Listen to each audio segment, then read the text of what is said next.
Olá pessoal, sejam bem-vindos ao Dei Valor Podcast especial São Paulo, em comemoração aos 2 anos do Dei Valor, um projeto especial e espero que vocês aproveitem ao máximo com as histórias aqui contadas e compartilhadas. Também não poderia passar aqui sem deixar de agradecer os nossos apoiadores, Arco Educação, La Carmona, Davi e a Isabelle Holanda que nos ajudaram e também os nossos patrocinadores, IBEF Ceará, Sindivel, Cachaça Aviador e Cicloway. Aproveitem, não esqueçam de se inscrever, deixar o like, comentar e ativar o sininho para receberem as notificações. E acompanhe a gente pelo Instagram, onde divulgamos a agenda, @DeiValorPodcast. No Spotify, todos os episódios estão disponíveis lá e também no TikTok. Um grande abraço.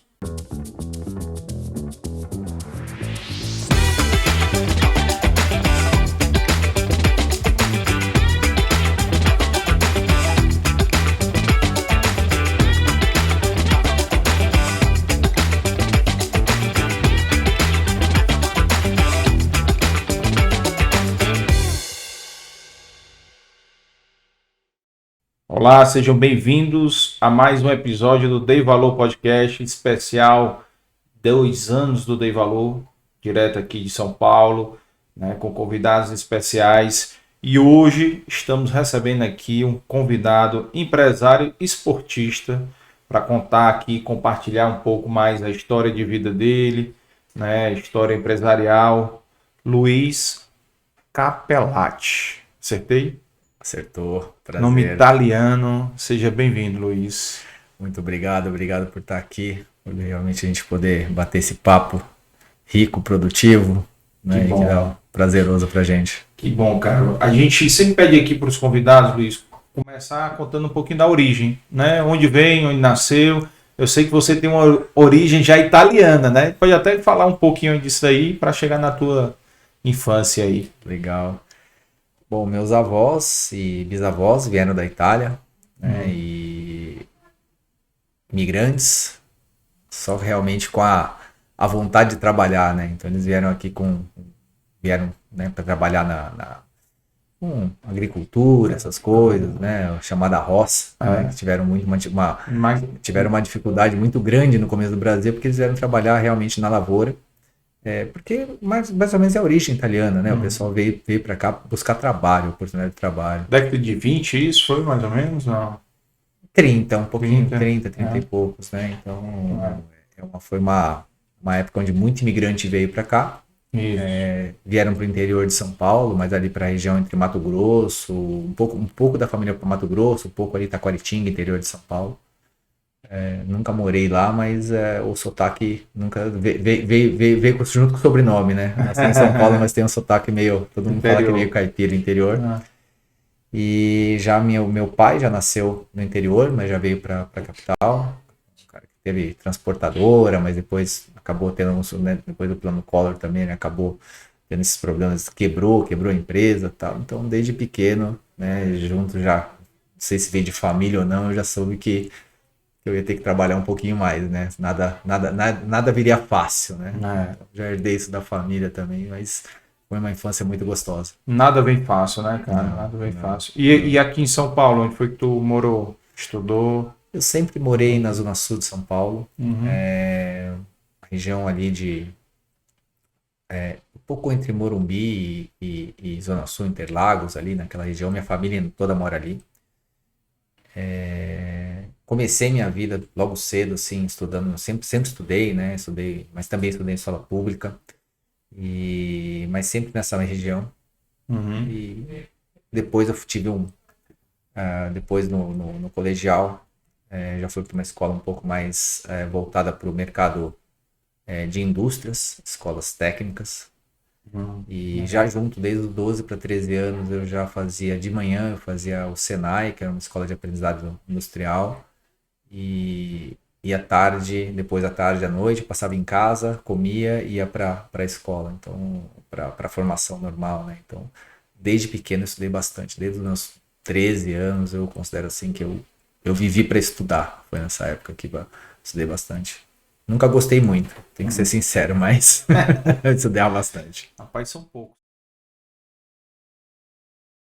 Eu gostava mais de jogar futebol, era mais divertido. Tô nesse intermédio. E aí quando vai avançando a idade, né? 13 anos é futebol, depois já tem as saídas, as baladinhas, né? Também é interessante, né? Mas aí você já tá trabalhando, né? Começa a estudar e você tem que conciliar bastante. Se desse pra ter escolhido, eu tinha virado DJ, mas era uma baladinha ali, né? Então, não que é fácil, mas eu gostava mais. Mas meu pai foi bem rígido com educação. Ele não permitia que a gente faltasse. Para ele seria uma ofensa muito pessoal se repetisse de ano. Então, lá em casa, eu e minha irmã, somos dois. Uma coisa que a gente nunca aconteceu com a gente foi repetir. Porque meu pai foi sempre com educação, ele foi bem rígido. É tu e a tua irmã? Eu e minha irmã. Como é o nome da tua irmã? Daniela. Daniela. E os teus pais, o nome deles? Minha mãe chama Cleusa e meu pai também chama Luiz. Luiz e Cleusa. E nessa escola técnica, foi de lá que te motivou a empreender ou a experiência do teu pai? Rapaz, meu pai, né, ele queria que eu tivesse desde cedo, entendesse que era mercado de trabalho, então ele me colocou no Senai para ter já essa experiência com indústria, empresa e tal. Mas de ser bem sincero, eu acho que eu nunca fui um bom aluno ali, porque eu não gostava, eu estudava bastante, mas mexer com máquinas, mexer com essas coisas não era o que me motivava.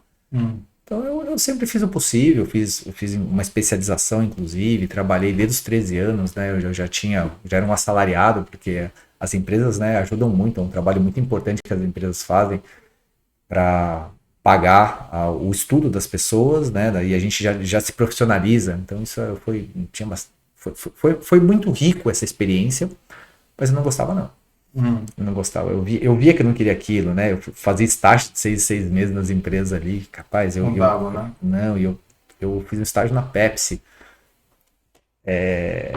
A empresa que me pagava, né, era a Pepsi. E quando eu ia fazer os estágios, eu levava muito aquilo, mas com uma oportunidade de conhecer as pessoas, de brincar, e era mais divertido para mim do que propriamente achar que eu não me via naquele futuro, né? Isso foi...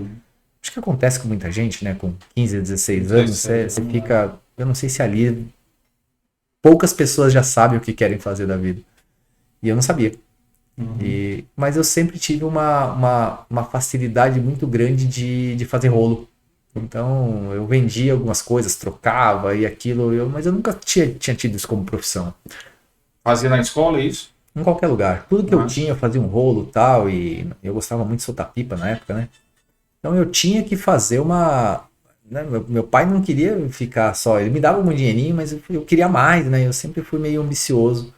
Eu queria ter a melhor linha, a melhor pipa, a melhor tudo. Eu gostava de jogar botão na época, hoje em dia não sei se ainda tem botão, né? Não tem, né? Pô, saudade dessa época aí, era massa. A gente brincava mais, né? Tinha bolinha de gude, eu queria aquelas bolinhas de gude que tinham uns negocinhos dentro, assim, que eram as bolinhas mais caras, né?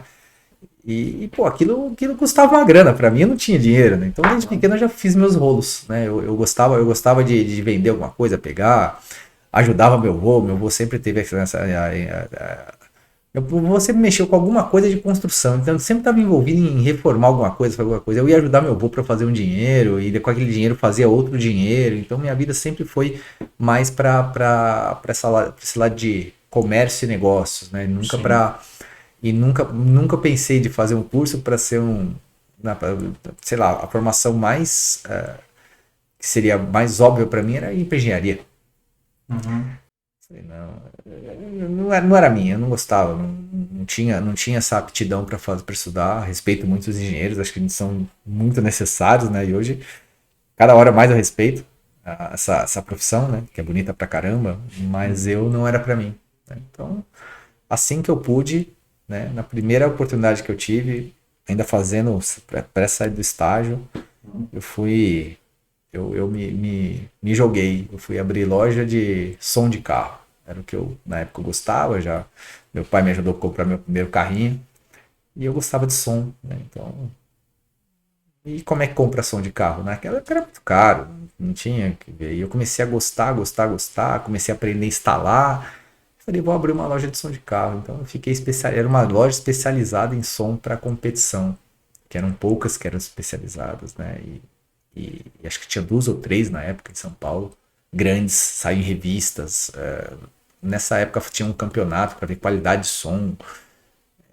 Hoje eu não vejo mais tanto isso com tanta força, mas na época era né, aqueles carros com aqueles sons, né, que Som paredão, não, também? não, foi antes do paredão. Tinha altura, mas era uma coisa assim, você tinha que importar todos os equipamentos, não tinha equipamento nacional que competisse, era mais com qualidade de som.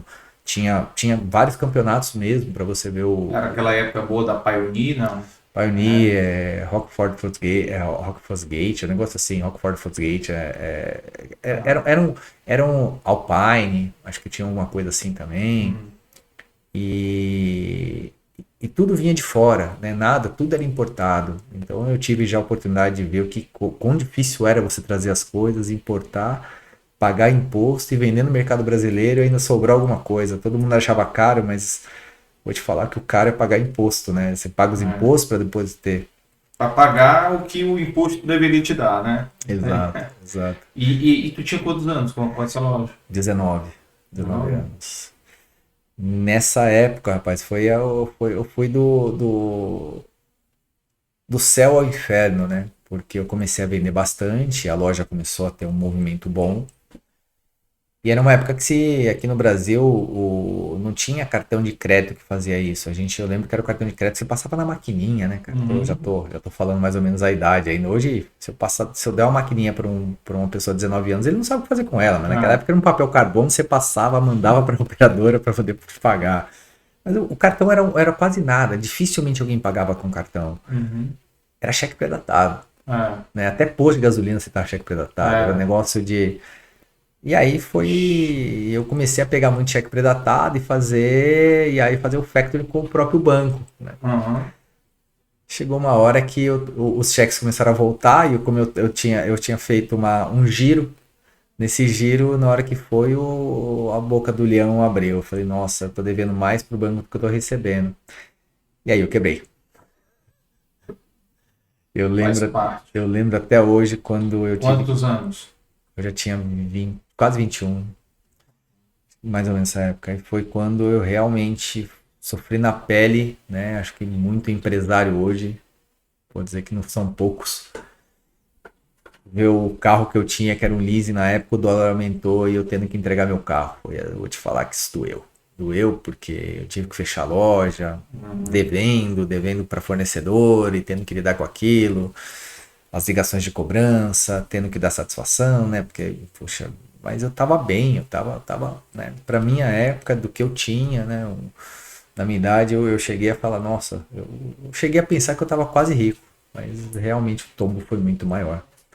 Aí junta tudo, era inexperiência, a gestão do negócio, eu não fazia um fluxo de caixa decente, eu não sabia negociar bem com os fornecedores, eu não sabia dizer não para cliente, então... Tudo isso acho que para mim doeu, mas foi a minha primeira grande escola de negociação, né? Porque negociação não é vender.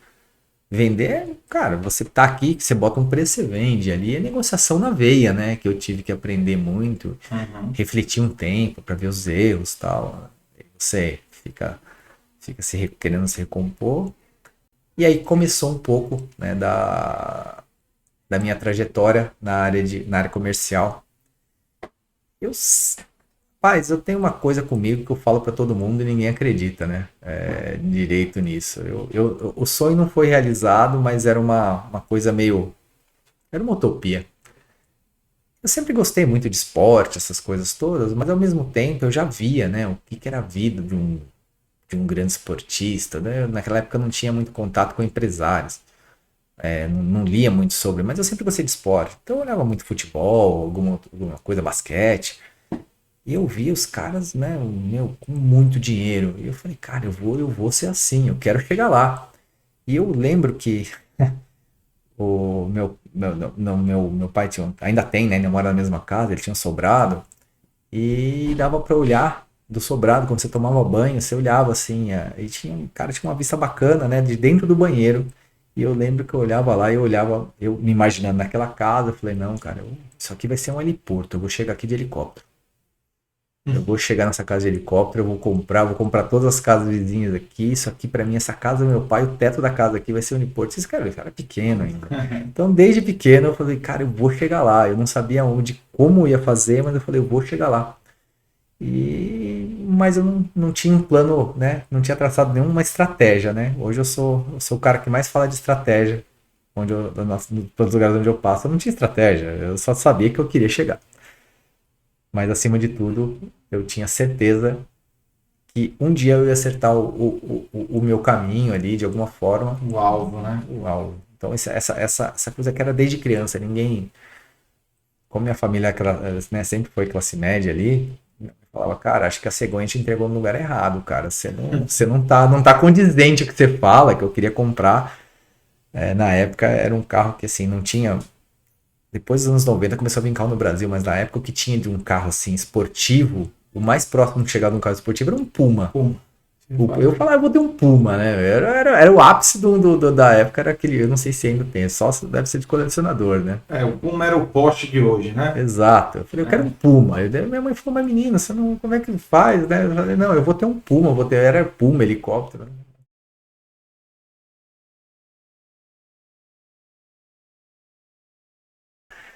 Mas Então, começa daí, né, cara? Começa a partir de onde você quer chegar, né? exato. A estratégia começa a saber onde você quer ir. E aí você vai amadurecendo um pouco, você vê que isso é um bem material. O sucesso não significa você ter nada, não é isso. É realmente você estar realizado, você estar bem. Mas isso eu acho que a gente, quando é jovem, a gente peca muito pela ansiedade, por achar que você sabe tudo. E acho que é legal, cara. Acho que é uma frase muito legal, né? Que eu queria ter a cabeça que eu tenho hoje com 20 anos. Hoje eu estaria muito melhor. Mas é difícil, né? Isso é uma equação que não vai nunca se concretizar. Porque você vai passar pelos seus 20 anos, né? Sim. E depois, quando você vem nos entas aí, você tem muito mais maturidade para saber como lidar com aquela informação. Eu acho que fez parte, foi uma boa escola. E dado que eu quebrei de uma forma muito muito ruim, né? Se você não tem dinheiro para nada, você tinha 2 carros, você tinha loja, você tinha crédito em banco, de repente você não tem nada. Primos meus me fizeram uma oferta ali, era aquilo ou não era? Vender plano de saúde. Pô, vender plano de saúde, cara, não sei vender. Não, você tem perfil, tal, vem pra cá. Eu lembro até hoje, cara, que o salário era muito baixo.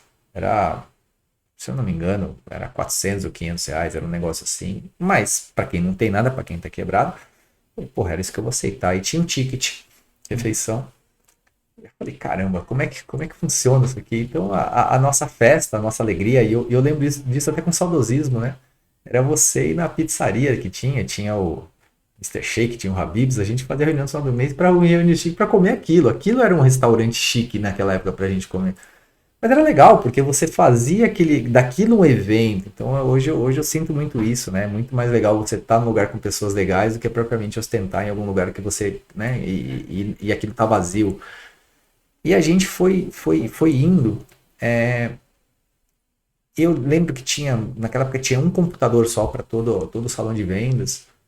E eu olhei aquilo e falei, meu, como é que vai fazer, né? E as vendas eram mais difíceis, porque era uma venda que você tinha que ir de porta a porta, você tinha que entregar panfleto, não tinha rede social, não tinha mailing, não tinha nada disso. Poucas pessoas tinham computador. Eu vou te falar que estou falando disso, pasme ou não, mas não faz tanto tempo assim. A gente está falando de 25 anos atrás. Não é uma eternidade, mas o mundo mudou muito rápido, né? Mudou. A tecnologia entrou no dia a dia da gente de uma forma que você hoje fala, não, como é que eu vivia sem isso? Mas, cara, pasme, a gente vivia. Né? Era outra época, né? Minha primeira comunicação digital, se posso dizer assim, foi um bip. Eu ganhava um bip, liga para tal número, tocar aquele bip, e aí você parava no orelhão e ligava, porque o celular, ele entrou faz tanto tempo na vida da gente. O celular ele começou a entrar aí muito depois, com a entrada de algumas das operadoras, de uma forma muito diferente. Que aí pulverizou, né? Mas com as estatais era Isso é coisa de o quê? caríssimo. De 30 anos. E ter um celular é um sinal de status e você vendia aquilo com juros, porque ter uma linha celular era só para milionário, era muito diferente. E nisso, eu olhei aquilo e falei, nossa, como é difícil fazer isso, né? Não vou conseguir sair do lugar. E eu lembro que nessa época, essa empresa de plano de saúde, ela foi comprada por uma empresa internacional. E eles colocaram uns bônus muito agressivos. Eu falei, caramba, eu preciso.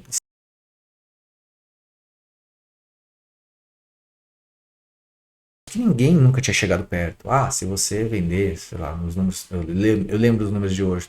Quem vendia mais no salão de vendas vendiam 20 contratos, 20 vidas, né? Que se falam por mês.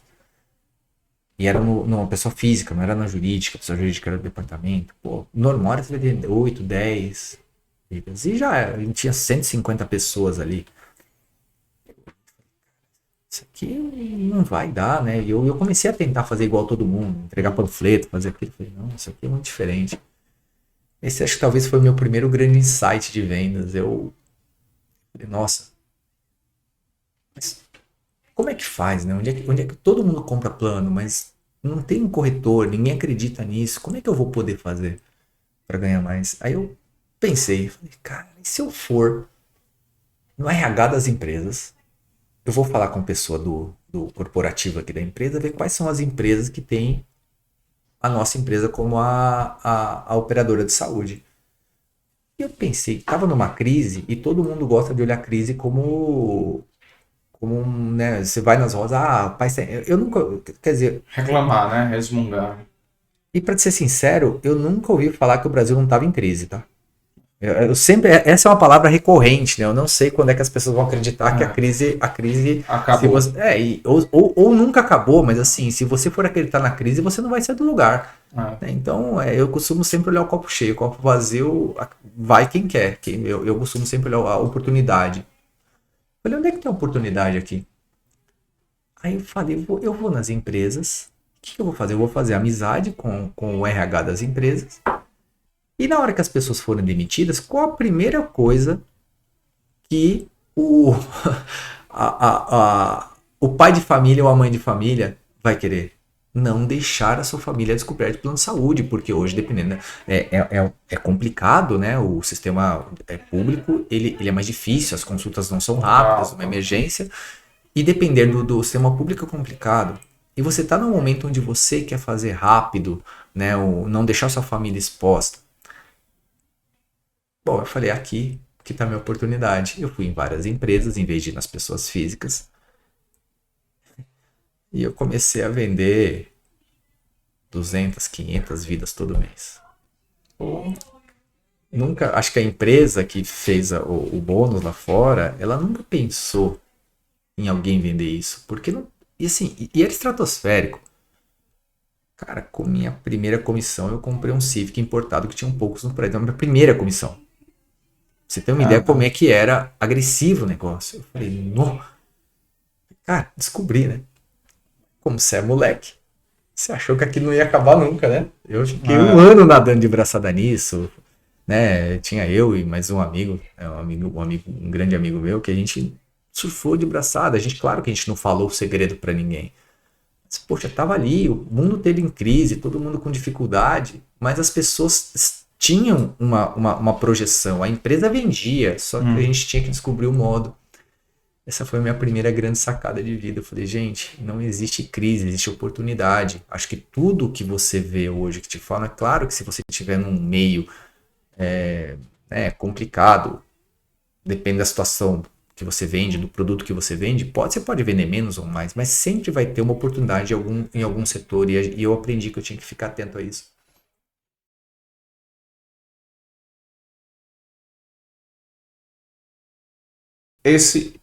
Só entendendo aqui, recapitulando, tu ia no RH, aí o RH te passava, o pessoal que estava sendo demitido.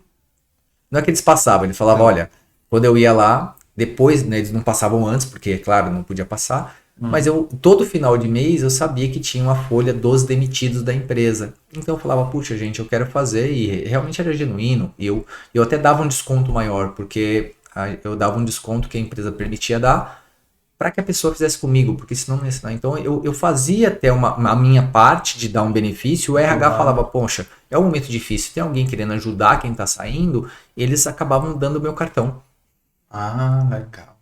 Procura essa pessoa que ele vai ter um negócio especial para você. E eu tinha conseguido. E quanto mais eu vendia, mais eu conseguia uma barganha dentro de cada. Falei, eu preciso disso. Então foi um sistema único. Então eu saí daquele meio, né, do negócio e, poxa, aí eu tive meus privilégios, eu fui tratado, né, ganhei os campeonatos não, os prêmios de vendas nacionais e tal. Então essa foi minha primeira grande Sacada, empreitada, né? sacada. E era de um negócio onde ninguém via vantagem, porque, poxa, o corretor ele estava ali, ele tinha que suar para pagar aquela meta, né? E eu falei, poxa, como é que eu destruo essa meta? E falei, nossa, isso aqui para mim foi realmente um Cara, grande divisor. pô, que sacada, viu, bicho? Sacada. E aí os RHs ficavam te indicando todo mês, né? Exato. Mês que vem o Luiz, tá? Vem buscar a lista. Cara, e claro que eu ia no RH, eu fazia minha parte, fazia minha visita comercial, tanto é que eu falo que, cara, não é fácil você conseguir as coisas. Ninguém vai olhar pra você e falar assim, tô aqui. Então, É. não, cara, eu suei bastante, eu fui nos RH, tinha gente que não queria me atender, o diretor de RH, quem é esse cara que tá olhando aqui pra mim? Só que eu arrumava meios de poder falar, eu ia para uma pessoa diferente para poder falar com ele. Uhum. Então, este era um trabalho que também exigia um esforço grande. Sim. Né? E eu lembro até hoje, hoje está muito na moda chamada layoff, mas tinha uma empresa chamada NEC no Brasil, que era uma Sei. empresa grande, e eu lembro até hoje que era comunicação, e acho que até existe a empresa, mas eles estavam num momento muito difícil, e eles demitiram 1.500 pessoas numa tacada só. Eu estava dentro da empresa fazendo os planos de saúde para todo mundo queria, então eu consegui uma vaga que, né, dentro desse layoff, dentro da empresa, então foram 5 dias eu fazendo. Imagina, se eu já ganhava bem com 200, imagina quando eu coloquei 1.500 de uma vez só, né? As pessoas acharam que eu estava até fazendo fraude. Na verdade, não. Eu consegui falar com o diretor da NEC dentro de muito network. Então, assim, onde que estão essas pessoas? Então, é um trabalho que você tem que fazer e não vejo mal nenhum nisso, né? Não vejo mal nenhum em você poder trabalhar e achar seus caminhos, né? Acho que essa é a grande diferença de você ficar numa roda que está falando de crise e uma roda que está falando de oportunidade. Esse é o grande diferencial, que talvez todo mundo, tá ruim mesmo, não, o plano, o governo novo, o governo antigo, essa lei, tá ruim. Cara, você fica contaminado, você sai dali com energia baixa. Só que você tem que pagar suas contas. Só que você sai com a energia tão baixa que você não consegue, você começa a acreditar que tá difícil. Cara, lógico que é difícil, mas tem sempre uma saída, né? Então acho que é aí que a gente divide um pouco, separa o joio do trigo, né? Então essa é a mentalidade que eu sempre tenho, a mentalidade de campeão, de vencer, de sair daquele lugar, né? Então essa é uma grande uma grande lição que eu aprendi desde pequeno, né? Meu pai também faliu quando era pequeno, então se a gente fosse olhar só as notícias ruins, a gente estava até hoje se abraçado chorando. Esse negócio do teu pai ter falido, isso é uma coisa que um convidado do Dei Valor falou, Dr. Fernando, episódio 019, ele falou, Carlos, é muito melhor a gente aprender com o erro dos outros, né? Então, é mais barato. É mais barato e menos. Claro que a gente aprende muito com o erro que a gente comete, amadurece e tudo mais, mas o sábio, né, aprende com o erro dos outros, né? Exato. E o bom é você estar rodeado de sábios, né? Porque você aprende muito no dia a dia. Exato. A sua roda. Eu falo que, né? Falam, eu nunca fiz essa conta direito, eu nunca cheguei, mas falam que você é influenciado pelas 5 pessoas que você convive, né? Você torna essa influência. Poxa, pensando nisso, e aqui vai uma indicação, se todo mundo quiser, tem um outro podcast que é um resumo de livros chamado Resumo Cast. Sim. E lá tem eu gosto muito de podcast, tá? Quer dizer, você não tem tempo de ler, mas principalmente, não sei aonde vai o nosso podcast, né? Aonde as fronteiras que vai atravessar. Mas se você mora numa metrópole e você tem trânsito todo dia, você tem 2 jeitos. Ou ficar reclamando, escutando música dentro do carro, ou você aprender, ganhar cultura, ganhar aprendizado. E eu escuto muito podcast de livro.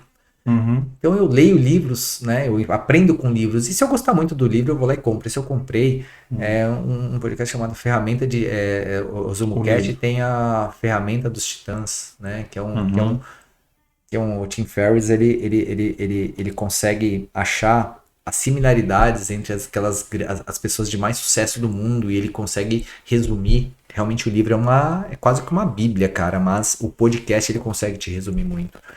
E uma parte dentro das coisas que eu escutei, que imagina que você está sentado numa mesa e você coloca todas aquelas pessoas que você admira muito. Então, imagina você colocar ali um Barack Obama, você colocar um Fernando Henrique, e aí eu que gosto muito de esportes, colocar né, ali para mim que eu sou do ciclismo, né, colocar um Lance Armstrong aí, com toda a controvérsia, mas o cara ninguém pode falar, você colocar o Michael Jordan, que foi um cara polêmico numa mesa, e você, né, por que não o Abraham Lincoln? Por que você não pega essas grandes pessoas que te influenciam de alguma forma e você joga uma pergunta para elas? Então você imagina que eles são seus mentores, e ele ensina muito disso no livro. Imagina você ter isso e aí você joga isso para que você obtenha uma resposta.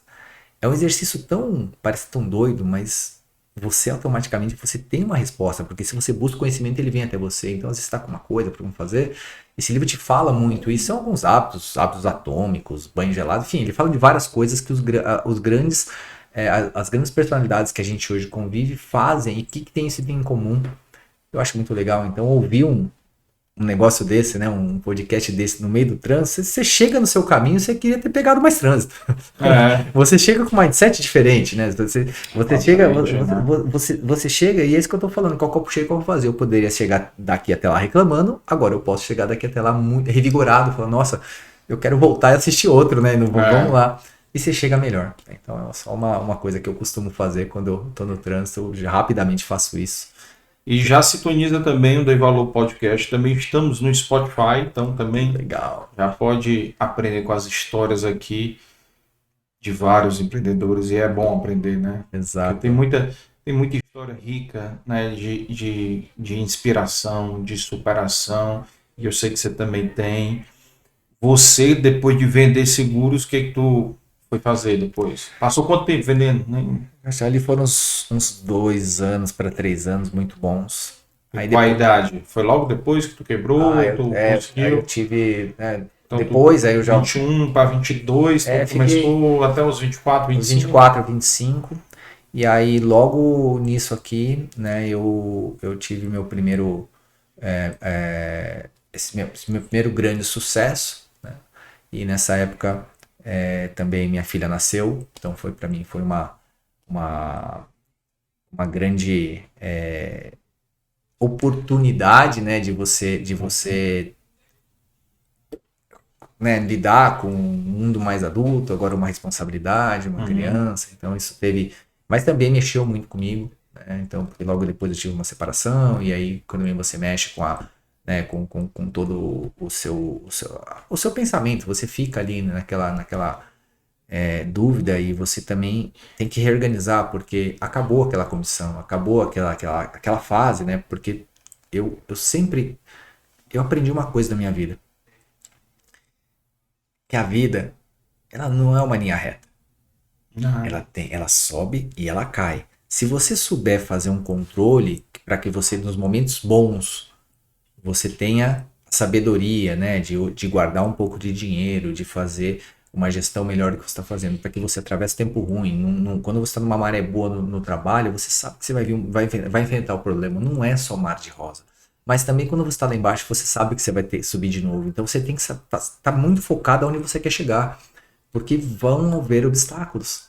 Você não é uma linha só de felicidade, mas também não é uma linha só de tristeza, mas você sabe que as duas coisas vão acontecer, imprevistos vão acontecer. Isso também fez parte, porque eu nunca deixei de ver, né, assim, ó, cara, eu quero chegar lá, mas às vezes fica escuro. Às vezes você tá com um caminho que tava claro, de repente você olha e fala, nossa, tô perdido. Mas se você tiver com foco ali, você até dá uma ajustada na rota.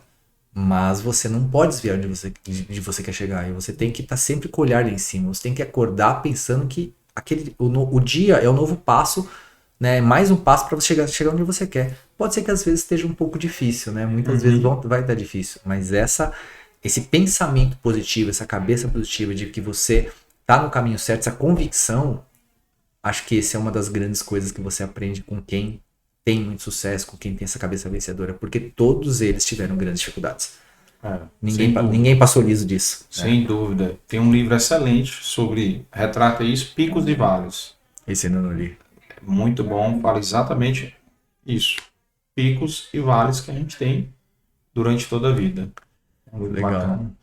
E aí, depois desse momento da parte do seguro, como é que foi a tua.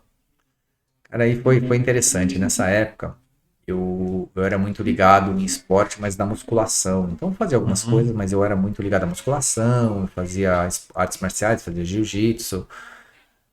E aquilo era meu dia a dia. Eu tinha bastante afinco, eu me dedicava àquilo. Só que, quando você, né, dependendo a sua rotina de vida e as pessoas que você conhece, fala que assim, uma pessoa pode colocar você em determinados, depende da pessoa que passa pela sua vida, às vezes seu rumo muda totalmente, né? Eu estava trabalhando numa empresa que ali eu não consegui, né, o mesmo sucesso que eu tive. Eu era uma pessoa que estava dentro uma- vamos dizer, de uma média, mas a média baixa, não era a média alta. E eu estava acostumado a estar na liderança. Então, também mexe com a sua cabeça. Eu fui, né, uma empresa chamada Nextel, que na época tinha poucas pessoas e tal. Mas eu nunca consegui me destacar ali do jeito que eu estava na outra empresa. Caramba, meu. E aí você começa a questionar, cara, o que eu tô fazendo de errado e tal. Eu falo muito de jogador, de times, né? Às vezes o jogador que faz tanto sucesso no time vai para outro e não consegue Não performar. consegue, Mas ele é ruim. Não, cara, às vezes ele vai para outro e performa de novo. Então você tem que tentar, mas não é fácil na hora, porque a sua cabeça vai começar a jogar contra. E aí eu fui para uma empresa, vindo de empresas grandes e tal, eu fui, né, foi a minha primeira startup. Passei numa seleção, estava no momento, né, não estava bem de cabeça, não estava vendendo da forma que eu queria. E eu fui nessa startup. E aí nessa startup, uma pessoa que até hoje está na minha vida, e eu vou te explicar que hoje somos sócios, né? E lá de 97, alguma coisa assim. E nisso caramba, meu. Quando eu fui fazer a entrevista, eu lembro que tinha 2 vagas nessa empresa. Só aqueles caras, né, que... Sabe quando você entra num lugar e parece que você é o peixe que tá fora do aquário? Você tinha uns caras assim, que formados não sei aonde, aqueles papos, né, eu não sei se... muito nerd. Eu não sei se alguém se já se deparou com isso, né? Muitas pessoas podem se identificar com isso. Você entra num salão para fazer uma entrevista e você se depara com muita gente, todo mundo ali contando aquelas histórias, né? Que você fala, cara, eu não vou passar. Não vou passar. Vou fazer entrevista. E aí eu lembro até hoje que eu entrei na entrevista e o cara falou, meu, o que você... Qual que é o seu maior objetivo? Eu falei um pouco, né? Expliquei um pouco da minha carreira, os sucessos e tal. Por que você quer vir pra cá? Eu falei, cara, porque eu não tô bem. Não tô bem profissionalmente, não tô me adaptando com o produto. Mas por que você acha que você deve ser contratado? Eu falei, ó, eu vi que o plano de vocês é muito agressivo, o produto eu não conheço, mas eu vou aprender, né? Todo cara que é de vendas, acho que dá qualquer coisa ele vende, né? E depois eu descobri que não é tão bem assim. Tem coisas que você precisa estar muito alinhado para poder vender. Mas a gente tem uma autoestima muito grande quanto ao nosso potencial. Campeão de vendas, eu vou ser campeão de vendas aqui. Eu já tive, né, um carrão, né, na época, comparado, sei lá, uma BMW, uma Porsche. Eu já tive isso lá, hoje eu tô sem nada de novo, porque eu gastei tudo e eu vou ganhar aqui. Essa foi a minha entrevista.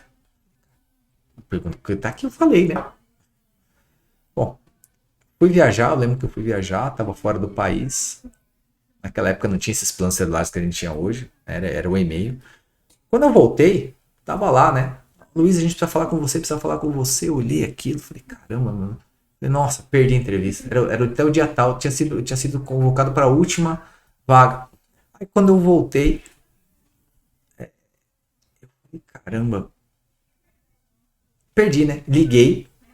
Por isso que eu te falo que você também não pode desistir das coisas, porque eu poderia ter dado como perdido e vamos seguir a vida. Nem ligar. Eu liguei e falei, ó, dá tempo ainda, cara. Eu cheguei, eu tava fora do Brasil, não vi os e-mails e tal. Dá tempo. Bom, para ligar um pouquinho da história que eu te falei, que eu era muito sempre fui ligado a esportes, eu entrei nessa empresa. Eu fiquei 1 ano sem vender, a primeira startup, empresa de software, eu descobri que eu não sabia vender solução, sabia vender produto, então foi um outro uma outra grande dificuldade que eu tive, que assim, só que eu trabalhava bastante e não me mandaram embora. Quase um ano, foi um ano muito difícil de vendas para mim. Aí eu falei, putz, lembro que era até hoje, como um dia fosse hoje, eu tava na Paulista, os caras estavam ajustando a Paulista para aquele som de final de ano, e eu sabia que se eu não vendesse aquele mês, eu ia estar muito exposto, eu poderia até não estar mais na empresa em janeiro. Mas eu fui calmo, eu fechei o meu primeiro contrato, né? Um grande banco da Paulista, tirei aquele contrato. No dia 31, 2 horas da tarde, a pessoa ficou lá, a gente tirou aquele contrato. Falei, nossa, parece que tinha saído um elefante das minhas costas. Dali em diante, cara, eu fiquei 7 anos nessa empresa, ganhando como primeiro lugar, e ali já tinha tido até algumas oportunidades de sair da área, de almejar uma promoção, mas não, eu fiquei 7 anos ali ganhando todos os prêmios. Eu acho que, se eu não me engano, foram 5 carros. Na época, carros, eu ganhei carrões ali, prêmios e tal. Então eu voltei até onde eu falei, eu vou voltar aqui, que era um próximo passo. E nessa época, e esse gestor, né, que hoje é meu sócio e tal, ele me apresentou para o mundo do esporte outdoor, que eu não saía da academia, né? Lá dentro. Só na musculação? Musculação, jiu-jitsu e tal. E aí ele falou, não, cara, vamos lá. E eu comecei né? E eu sempre que eu passava na Avenida dos Bandeirantes, eu falava, nossa, cara, eu vi aquelas bicicletas passando. Eu falei, não, eu quero sair de São Paulo e jogar em Campinas, que era um cara que faz musculação, pedalar de São Paulo a Campinas, bicho, é impossível. É mais fácil, cara, como diria minha avó, uma galinha criar dente, brother. Não vai dar, é impossível você pedalar até lá. Era uma coisa pra mim que era muito mais, um dia eu vou fazer. Eu botava isso na minha cabeça. E ele me apresentou para o mundo do triatlon. Comprei uma bicicletinha, falei, e eu muito cheio de mim, fui entrei na USP, rapaz, não consegui andar 3, 4 quilômetros, me deu cãibra, porque tinha muito músculo. Cara, que negócio doido isso aqui, não consigo pedalar, né? Pedalar é coisa fácil, correr então, não conseguia. E eu era, de novo, um peixe diferente, fora da aquário ali, porque todo mundo magrinho e eu ali forte. Não é um esporte que você... O que ganha nesse esporte não é o músculo. E aí esse esporte me ensinou muita coisa. E esse esporte também mudou o rumo da minha vida, porque eu comecei a conhecer pessoas e eu comecei a entender. E uma vez me falaram numa prova, eu fui indo, fui tentando, né? E mudando um pouco minha percepção. E eu vi a percepção de que você tem que construir o seu caminho. Assim como eu comecei, eu nunca pensei em construir meu caminho, eu sabia onde eu queria chegar, mas não sabia como, eu estava indo, estava vivendo. E assim como a gente até conversou um pouco antes, uma pessoa, né, hoje muitas pessoas não têm um propósito, elas têm um objetivo, então tem o objetivo de comprar uma casa, de dar um plano melhor para a família, enfim, são objetivos, não é um propósito. Se você tem um propósito maior de chegar, de superar seus limites, né, de você conseguir fazer dentro do esporte isso, tá bom? E não precisa almejar ser campeão. Você tem que ganhar de você mesmo nesse esporte de endurance. Você precisa ter dedicação, você precisa acordar cedo todo dia, você precisa se alimentar melhor, você precisa ter rotina, você precisa disciplina, você precisa seguir um caminho todos os dias, porque para você chegar na prova, ou no seu teste, ou num treino mais forte, você tem que seguir esse caminho. Você não vai chegar de um dia sem ter essa dedicação e no outro dia você vai fazer. Não tem sorte. Existe suor, esforço, dedicação e dizer não, né? Como eu tive que aprender que se eu fosse fazer um treino de musculação, e não desmerecendo isso, mas se eu bebesse um vinho, alguma coisa, no outro dia eu ia lá e fazia meu treino de musculação. E a única coisa que acontecia, se eu não conseguisse levantar o peso, colocava o peso aqui, tava tudo bem. Cara, se você tá no meio de um caminho, numa bicicleta, se você parar de pedalar, você não volta. Se você tá correndo, você joga, não vai ter jeito. Então, assim, você tem que estar preparado para encarar. E eu fui em algumas competições despreparadas e eu me dei muito mal. Cara, é frustrante. E aí você fala, nossa, eu vou parar. Aí na minha cabeça, eu falei, cara, mas eu nunca desisti de nada, não vai ser disso que eu vou desistir. E eu fui, né, entendendo o que era essa disciplina. E eu fui vendo, na minha trajetória, que esta disciplina eu também precisava ter, porque eu sempre vendi, mas com muitos esforços, mas sem a disciplina. Se eu não me preparasse muito para uma reunião, que as reuniões, para mim, elas começaram a ficar um pouco mais elitizadas, né? Eu não falava mais com uma pessoa, só falava com gestores de uma empresa. Eu tinha que conhecer melhor as pessoas, os gestores, eu tinha que estudar melhor o produto, eu tinha que me preparar para estar naquele momento, eu tinha que preparar toda a estratégia, eu comecei a ter que fazer planejamento de vendas, de plano de vendas. Então, aquilo tudo, eu falei, nossa, não basta ser bom. Eu tenho que ser muito melhor do que eu sou hoje, porque eu tenho que me preparar. Não dá para não chegar preparado. Tem que se superar, né? Todo dia. E se você não tiver a rotina, a disciplina, você não pega e lê meia dúzia de páginas e está preparado. Não é assim. É dia após dia para que você chegue ali. E eu comecei a ter esse esporte de endurance, né? E cada hora você aumenta mais, e cada hora você entende mais que esta disciplina, esta paixão que você tem que ter, porque assim como na vida, o esporte ele te ensina que tem dia que você abre a sua porta, tá chovendo, tá frio, né? Você vai ser de manhã, ter um pneu tá furado, você chega em determinado lugar, se preparou pra caramba, você pode ter um problema intestinal, se comer alguma coisa errada. Você pode não estar bem de cabeça, você não teve um dia bom no dia seguinte, você tem que levantar e você não quer levantar, você quer ficar na cama, é muito mais quentinho, é muito mais gostoso, né? Todo mundo lá comendo aquele prato delicioso de feijoada e você não, hoje é o dia do frango, como que amanhã eu vou ter que treinar e se eu comer essa feijoada não vai me fazer mal, mas também para amanhã, para eu poder ter mais performance, eu tenho que abdicar disso hoje. Só que depois eu posso fazer, mas primeiro é o meu objetivo. Se eu quero chegar, eu vou ter que dizer não para alguma coisa e sim para outras. Então a habilidade de dizer não, ela tem que existir. E é o que eu passei. Então assim, de uma vez eu até vi um grande recrutador falar para mim que uma das coisas que ele via quando ele ia contratar um grande executivo, isso eu gravei na minha cabeça, é que se ele tinha algum tipo de esporte que tinha que ter rotina e disciplina. Então, se dentro do currículo a pessoa tivesse aquilo, ele falou, não, esse cara não precisa me preocupar, ele é disciplinado. Todo dia esse cara acorda às 4 da manhã para treinar. Esquece, a primeira vitória dele é com ele mesmo durante o dia, porque levantar não é fácil, não é gostoso, você não acostuma. Se falar para você, você costuma acordar, não acostuma não, não é gostoso.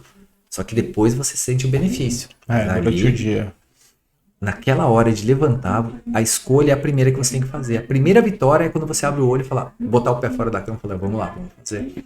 E assim é o seu trabalho. Disciplina, muito foco e saber onde você quer chegar. Não adianta você treinar por um percurso de 20, 30, 40 quilômetros se você tem que no dia da prova é 100. Não vai adiantar. Então se você se preparar pouco, você não vai conseguir. Isto é disciplina. Isso serve para você passar num curso de uma faculdade, enfim. Mas aquela trajetória que eu falei lá atrás de você ter um foco onde você quer chegar, esse é seu teste, essa é sua prova. Então é por isso que a gente coloca as provas. Muitas vezes não é para você ganhar. Não tem aquela, né? Mas você vai vencer você mesmo. Você vai chegar lá e você vai fazer o melhor que você pode. E muitas vezes isso é muito mais suficiente para que você chegue em outro lugar, né? Acho que não tem um cara que é tão melhor que o outro. Existem aquelas pessoas que estão no lugar certo, cumprem a missão certa e conseguem entregar o que a empresa precisa. Você vai ter sucesso ali. Porque acho que tem várias pessoas que são muito boas. Só que todas elas têm o mesmo tipo de disciplina. Você pode olhar todas as pessoas. Não existe hoje uma pessoa bem sucedida que não trilha esse caminho. Não existe. Não existe. Eu não conheço, pelo menos se alguém quiser falar, esse aqui foi fácil. Não. Até para ganhar na Mega Sena você tem que ter disciplina. Você tem que ir lá jogar. E se você ganhar, se você não aplicar o dinheiro, ele acaba. Você tem que ter disciplina em tudo. Então essa é uma parte que eu fiquei bem... que o esporte ele me ajudou muito na vida. E me trouxe muitos benefícios com isso também. Mas eu deixei também, aí você começa a ter novas amizades, você começa a ter outras coisas, e assim como na empresa, você também vai galgando espaço, você começa a conhecer novas pessoas e as coisas vão melhorando. Isso foi uma parte da trajetória bem bacana minha, de aprender a lidar, né, com esse mundo, e foi ali que eu comecei a entender um pouquinho o que eu tinha que fazer para chegar onde eu queria. Então, essa foi a primeira parte.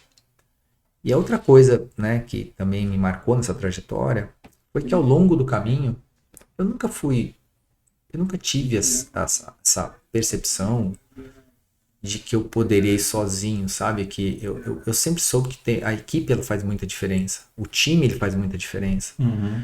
Isso também você aprende, né? Eu sempre vou colocando ali o que o esporte me ensinou e eu né? Não sei se eu tô querendo influenciar os outros, mas eu falo, qualquer tipo de esporte, o time faz a diferença. Você não é um negócio tão sozinho, porque por mais que você correr com você mesmo, mas você pode ter um treinador, você pode ter as pessoas que estão lá naquele dia difícil. A equipe, o time, ele é importante. E eu sempre tive isso comigo. Eu nunca achei que eu estava ali sozinho. Tem sempre, né, a pessoa que entrega, a pessoa que desenvolveu o software, a pessoa que está dando atendimento. E eu comecei a ter uma rotina, né? Para mim foi aí, nesta época que eu comecei, eu não sabia ainda e não sabia que esse é meu propósito, né? De ajudar as pessoas, de elevar a pessoa até o próximo nível. Então, assim, hoje se eu puder ajudar as pessoas, hoje eu tenho isso bem claro e declaro, cara, que esse é o meu propósito de vida. Ajudar o próximo a chegar no próximo nível. Então, tem várias formas de ajudar, né? E eu tento cumprir isso, né, como propósito hoje, que eu levanto. Não, hoje eu vou fazer o que eu puder para que eu possa ajudar as pessoas. Isso não significa que você tem que fazer caridade, isso não significa que você não pode ter lucro no que você está fazendo, mas você pode ajudar muita gente, que às vezes com uma palavra, com um conselho. Eu faço bastante mentorias, né? Eu faço de graça, né? Quando as pessoas, quando eu posso, quando eu tenho tempo, e eu me esforço para ter esse tempo, porque isso me faz melhor. Eu aprendo também nisso, né? E me ajuda na minha trajetória. E várias pessoas começavam a me falar, né? E eu não queria, nessa época, né? Eu não me interessava muito pelo cargo de gestão, porque aí eu era um pouco, né? Um pouco não, totalmente egoísta. Eu falava, não, para que eu vou cuidar de uma equipe, sendo que eu posso fazer, eu ganho até mais que um gestor, aqui onde eu tô, e eu não preciso cuidar de ninguém, eu fico aqui, né? Só que automaticamente, né, e promovendo pessoas, trazendo para perto, ensinando e ensinando técnicas, e eu comecei a fazer isso com frequência, mas de uma forma muito desestruturada. Várias pessoas chegavam em mim, né, às vezes me ligavam, depois saía até da empresa e falavam, nossa, cara, eu tô aqui por sua causa, obrigado, e tal, e começavam a me agradecer. Eu comecei a reparar nisso, falei, nossa, gente, eu nem sabia que eu estava fazendo, eu fazia porque estava fazendo ali. E nessa época que eu comecei, falei, não, foi onde eu comecei a trilhar o caminho da gestão, que eu falei, nossa, isso de repente é uma dádiva que eu tenho e que eu posso fazer isso. Então eu posso ajudar a empresa, né, que proporciona o trabalho pra gente, mas eu também posso ajudar pessoas que têm vontade. Então eu sempre fui uma pessoa que eu olhava o potencial das pessoas e olho o potencial das pessoas e procuro dar para elas oportunidades para subir a carreira. Eu acho que isso é importante, que às vezes você tá lá, uma pessoa tão esforçada, que tem potencial, e ninguém olha para ela. E quantas vezes que eu já não fiz isso, eu tive grata surpresa da pessoa, nossa, performar e começar a fazer, e elas cada dia ela querer mais e subindo. E quando você olha, você tem um diretor do seu lado. Eu falei, nossa, isso é gratificante nessa parte de você ter isso. E isso para mim também veio do esporte. Porque amigos meus que quando eu pedalava devagar, tiveram paciência, não é assim, assado, e foi indo. Quando foi, porra, eu tava bem, fazendo bem aquilo que eu queria fazer, mas se não tivesse alguém me ajudando naquela época que eu tava ali, né, saio ou não saio, não tô bem, tô com cãibra, não tivesse alguém ali falando, não, câimbra você controla na cabeça, eu pensava, como é que você controla a câimbra na cabeça? Mas câimbra na perna, né, não, controla na cabeça, você tem que pensar que você daqui a pouco vai passar isso aqui, você tem que controlar aquela dor. Eu falei, nossa, controlar a dor na cabeça. Trazendo, nem todo dia é bom. Tem hora que você tá, se alguém vai falar uma coisa pra você, você quer explodir, você quer... Cara, controla a sua cabeça, respira melhor. Não vai fazer uma besteira aqui agora, porque se fazer besteira, você vai jogar tudo fora que você construiu até aqui. Então esse é o mundo corporativo também. Porque no dia a dia, né, infelizmente, às vezes a gente passa por coisas que a gente não quer passar.